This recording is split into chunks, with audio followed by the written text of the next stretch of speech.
Salut, c'est Tradou, je suis content de vous retrouver pour la mise à jour de la préparation de la semaine de trading. Je vous rappelle que ce format s'adresse essentiellement aux traders ayant une certaine expérience et voulant se livrer au trading de très court terme. Si vous n'avez pas de méthode, peut-être que la mienne pourra vous aider. Si vous en avez, vous pouvez comparer vos points d'entrée aux miens. Et on va commencer par le CAC 40. Je vous rappelle que tout commence par la détermination de zones d'intérêt, que ce soit des supports ou des résistances, sont les zones dans lesquelles je chercherai des signaux haussiers et des signaux baissiers de manière privilégiée. Donc voilà le CAC 40, je vois une résistance H4 très large ici, 74,06, 73,40. Dans cette zone-là, eh bien, des traders qui ont un biais baissier pourraient chercher à entrer en position. Et à l'achat, je vois le support H4D 72,70, pardon, 72,10 ici, doublé par un support journalier à 72,50, 72,00. Et dans cette zone, je peux envisager de chercher des points acheteurs si signal il y a. On va prendre des exemples. Imaginons que je veuille acheter et que l'on revienne sur cette zone bleue ou orange ici. On peut initier une position. Je préfère utiliser un stop de protection et pour utiliser un stop de protection, j'utilise un outil qui s'appelle l'Average True Range, ainsi ATR. Et considérons que l'on veuille rentrer et que l'on ait un signal, mettons à 72,00. Enfin, on va prendre 72,30. Voilà, ici. Imaginons qu'on a un signal à 72,30. Donc, le stop de protection sera positionné en utilisant l'ATR. L'ATR, imaginons qu'il soit au moment du signal comme il est maintenant à 134. Donc, en rentrant à 72,30, c'est facile. On enlève 30, ça fait... Enfin, 34, pardon. On rentre à 72,30, on enlève 34 la valeur d'un ATR, ça vous donne 71,96 pour le stop de protection. Ça veut dire que votre stop de protection, il serait mis à peu près à 71,96, ça veut dire ici. Ça, c'est pour un stop de protection à un ATR. Vous pouvez également prendre deux ATR pour avoir plus de marge de manœuvre. Donc, vous enlevez encore 34, ça veut dire 71,62. 71,62, ça veut dire que vous aurez votre stop de protection qui serait environ là. Alors maintenant, imaginons encore que l'on veuille trader avec des Turbo 24. Donc vous prenez la liste des Turbo 24, vous dites que vous les rentrez long. Donc vous allez avoir ici tous les Turbo 24 qui apparaissent. Vous pouvez également faire apparaître sur votre graphe les Turbo 24 en utilisant les zones de knockout. Alors c'est très important d'avoir ces zones de knockout parce qu'il ne faut surtout pas que le cours touche le knockout de votre Turbo 24, sinon il vaudra 0 et vous voulez sortir sur votre stop de protection, pas sur le knockout. Donc vous voyez ici par exemple, vous en avez un qui a une zone, un Turbo 24 avec une zone de knockout à 71,54. Bon, ça, on peut le prendre un petit peu plus lointain. Celui-là, 70,87, c'est bien. Donc, vous cliquez là-dessus et vous décidez d'acheter, on l'a dit, à 72,31. Donc, vous marquez, vous pouvez utiliser le pricer, ça va plus vite. 72,31 pour le point d'entrée. Vous copiez cette valeur, ça donne 1,636 sur la valeur du Turbo 24. Vous copiez ça sur le ticket d'ordre. Vous achetez, mettons, 10 turbos. Ok, c'est bien quand on débute, ça vous fait un risque de 16,36 € et une fois que vous avez ça, vous pouvez placer votre ordre, on l'a vu, ici on va chercher le niveau qu'on a mentionné, et bien vous serez déclenché à l'achat.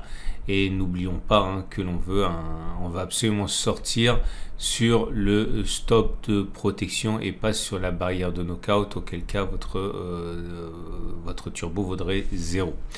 Imaginons à présent que vous décidez de spéculer plutôt à la baisse, on va dire que vous décidez de rentrer à 74,00 ici, ok, sur un signal. Donc vous faites apparaître les ATR, enfin il est là, on l'a vu tout à l'heure, c'est à 34 environ. Donc si on rentre à 74,00 avec un stop de protection à 1 ATR, ça veut dire que vous prenez donc la valeur de 74,00, mais cette fois-ci vous allez ajouter la valeur d'un ATR parce que vous voulez que le stop de protection soit au-dessus. Donc on a eu ces 34, donc ça fait 74,34. Et votre stop de protection, il sera donc ici 74,34. Vous pouvez là aussi bien sûr prendre 2 ATR si vous désirez, hein, pour avoir plus de marge de manœuvre. On va prendre un seul ici. Et pour entrer en position avec un turbo 24, vous regardez ce qui est disponible au niveau des turbo 24, donc en spéculation à la baisse, c'est un short. Attention au turbo 24 qui doit avoir un knockout qui est au-dessus de votre stop de protection cette fois-ci. Votre stop de protection, on a vu qu'il était à 74,36. Vous avez un ici, un knockout qui est juste au-dessus, 74,39. Bon, c'est un peu proche, mais imaginons que ce soit celui-là. Vous avez donc là, vous rentrez la limite à laquelle vous voulez rentrer. On avait dit que c'était 74,00. Donc vous utilisez le pricer 74,00. Ça veut dire que vous voulez rentrer au prix du turbo 24 de 0,592. Vous cliquez, vous copiez ça sur le ticket d'ordre. Vous achetez 10 turbo 24 par exemple. Vous avez un risque de 5,92 €. Et voilà, ça y est, votre ordre il est en place. Et si on va chercher 74,00 et vous serez déclenché à l'achat de 10 turbo 24 avec un stop de protection tel que vous l'avez calculé. Attention, ne laissez pas le cours aller jusqu'à 74,39. Autrement dit, ne laissez pas aller les cours à tel point que votre turbo 24 vaudrait 0. Il faut que vous sortiez sur le stop de protection et pas sur la barrière de knockout. Voilà, on a fait le tour. Dernière chose, avant, je ne vais pas répéter pour les autres analyses. Vous avez plein de vidéos ici, hein, pour savoir comment utiliser le pricer, comment déterminer le knockout, etc. C'est très facile. Et vous avez, je vous rappelle, en dessous de la vidéo, un lien pour ouvrir un compte de démonstration avec les Turbo 24 ou les CFD si vous désirez. Donc, dernière chose, regardez les bougies Aiki-Nashi, elles indiquent que pour l'instant ça reste quand même aussi, hein, ce sont des bougies qui sont vertes, des bougies vertes sans mèche basse. Autrement dit, il est plus plausible que l'on continue de monter plutôt que l'on ait fait les plus bas sur le France 40. Au passo DAX. Votre rendez-vous avec IG. IG, bien plus que du trading, une équipe d'experts à vos côtés. Et voilà le DAX 40 qui rebondit assez fortement sur sa zone de résistance ici journalière des 15 900, 15 650, doublé d'un support H4 ici 15 875, 720. J'imagine que les acheteurs attendront qu'un signal se déclenche, hein, dans cette zone orange, stop de protection en dessous de la zone orange. Pour les plus précis, zone bleue avec stop de protection en dessous de la zone bleue. Les vendeurs, eux, attendront probablement dans un premier temps que l'on revienne et que l'on déclenche un signal baissier sur les 1600, 16070 stop de protection au-dessus de la zone bleue. Et pour les plus patients, un retour éventuellement si vous avez un biais baissier sur cette grande zone comprise entre 16330 et 16200 stop de protection au-dessus, hein, idéalement au-dessus de la zone bleue, mais attention, hein, parce que c'est une zone très très large, donc les plus prudents attendront peut-être qu'un signal se déclenche relativement haut pour avoir un stop de protection pas trop éloigné. À noter également que les bougies Aiki-Nashi commencent à montrer de l'indécision avec des bougies certes toujours vertes mais de plus en plus courtes. Autrement dit, la pression est haussière mais elle l'est de moins en moins. Le Dow Jones à présent qui est dans une zone de congestion, donc c'est assez difficile de baliser le terrain lorsqu'on est en période de congestion. En tout cas, il semble bien que les acheteurs attendent un retour sur le support journalier des 32 770, 32 270 ou même à cette zone bleue de support H4 des 32 740, 32 780 pour essayer d'y déceler des signaux d'achat. Les vendeurs, eux, n'ont pas d'obstacle, hein, apparent avant un retour sur cette énorme zone ici comprise entre 33 660 et 33 210, sans doute des zones de résistance qui seront exploitées par les vendeurs à condition qu'un signal apparaisse ou alors bien sûr, hein, simplement sur contact mais probablement en haut de la zone pour pouvoir mettre un stop de protection au-dessus. Les bougies Aekinashi montrent que c'est de moins en moins haussier là aussi, puisque vous voyez que les bougies sont toujours vertes, mais de plus en plus courtes, et on acte le fait que les premières bougies de la semaine ici sont rouges, manifestant justement une pression baissière, puisque ça veut dire que l'on clôture plus bas que l'on ouvre la bougie.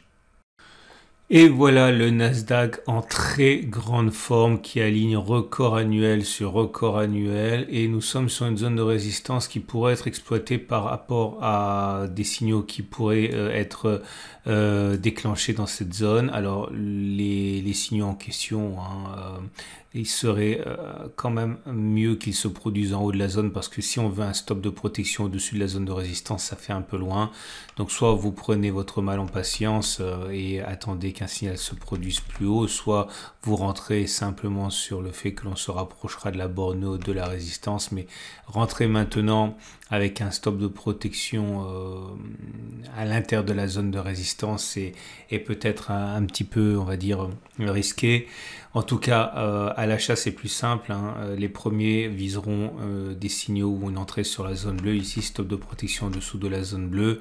Ou alors, pour les plus patients, si on y va, un retour sur le support H4, 13550, 13460, stop de protection en dessous de la zone bleue. Je rappelle, parce que ce n'est pas évident pour les plus débutants, qu'il y a deux façons de voir les choses. Soit on entre parce qu'on est dans une zone intéressante, ce qui nous permet de mettre le stop de protection au-delà de la zone intéressante en question, soit on décide de rentrer, mais uniquement sur un signal avéré, et auquel cas le stop de protection sera naturellement plus éloigné que le point d'entrée, puisqu'on attend qu'une réaction se fasse. C'est totalement normal, il n'y a pas de solution miracle, il faut choisir une option ou l'autre, ou les deux, mais en tout cas ce sont les deux options qui se présentent à vous. En tout cas, vous remarquerez que les bougies Aekinashi faiblissent là aussi, mais ça reste aussi avec des grandes bougies vertes sans mèche basse. Autrement dit, pour l'instant, il est plus plausible que l'on continue de monter plutôt que l'on ait fait les plus hauts sur le Nasdaq. Et voilà l'euro-dollar dans une zone de support. Ici, cette grande zone orange est une zone de support, ce qui signifie que des signaux haussiers qui pourraient apparaître seront sans doute pris et mis à profit par les traders qui ont un biais haussier. Stop de protection en dessous de la zone orange. Au cas où on retournerait sur cette zone H4 des 1,0705, 1,0702 également, il faut savoir que c'est une zone de support. Un signal qui se manifesterait à l'intérieur de cette zone bleue, eh bien, pourrait faire pour certains objets d'achat avec un stop de protection en dessous de la zone bleue. À l'inverse, zone difficile à négocier, la résistance H4 des 1,0761, 1,0744, difficile à négocier parce qu'on est à l'intérieur d'un support sur l'unité de temps supérieure, donc assez risqué. De la même manière que cette résistance H4 des 1,0802, 1,0718 est assez difficile à négocier aussi, parce qu'on est vraiment très proche du même support journalier. Je pense que de manière générale, avant la résistance journalière ici, 1,0830, 1,0795, on s'expose à une pression haussière assez importante. Donc clairement, les vendeurs les plus prudents attendront un retour sur la zone orange des 1,0830, 1,0795. Par contre, la zone dans laquelle nous sommes actuellement, la zone des 1,0771, 1,0713 est assez propice aux achats si un signal se manifeste par exemple.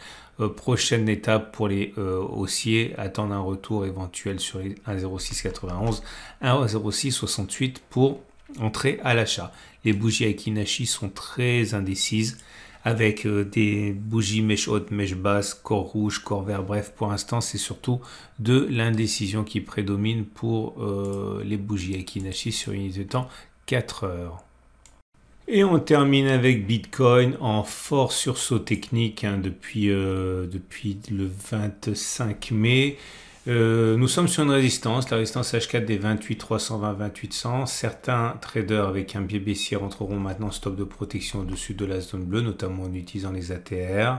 Les acheteurs pourraient attendre un retour sur le support H4 des 27,680, 27,390 pour acheter, mais globalement toute la zone en dessous est une zone de fort support, soit journalier, soit H4. Donc il va y avoir des signaux qui seront pris par de nombreux traders à la hausse.